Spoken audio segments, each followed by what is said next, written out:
Perbezaan fungsi navigasi antara Amazfit Big Max, Amazfit Active 3 Premium, Amazfit Cheetah 2 Pro. Lain-lain harga, lain-lain fungsi. Ketiga-tiga kita dah load dia punya GPX file untuk navigation. So kita buka kat sini, navigation.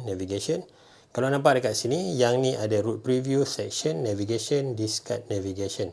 Manakala untuk Amazfit Active 3 Premium ada route preview, ada elevation preview, ada section, ada slope preview, ada navigation setting dan juga discard navigation. So dekat sini dah nampak ada perbezaan.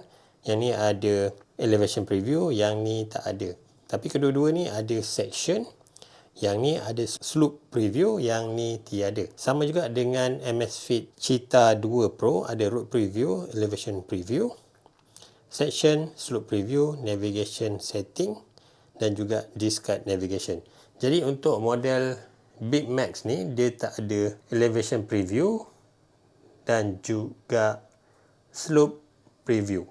So jam ni kalau anda guna masa dalam trail dia takkan tunjukkanlah segmen pendakian.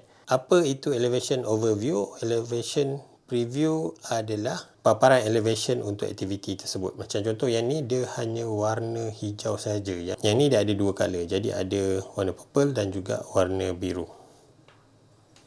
Yang dekat sini tiada elevation preview. Kemudian ada slope preview. Apa itu slope preview? Slope preview tu adalah paparan lebih detail mengenai segmen pendakian dan juga segmen turun. Contoh ni uphill, nampak 1.62, dia punya ketinggian 153. Dekat sini pun ada. So seterusnya dia akan tunjuk juga segmen downhill macam ni.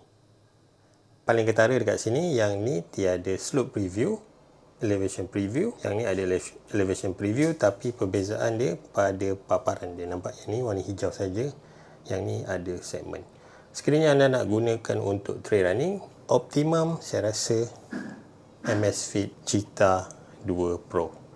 Yang ni medium, yang ni sekadar basic navigation sahaja. Jadi kalau nak dapatkan, boleh beli dekat link yang saya sediakan di bawah.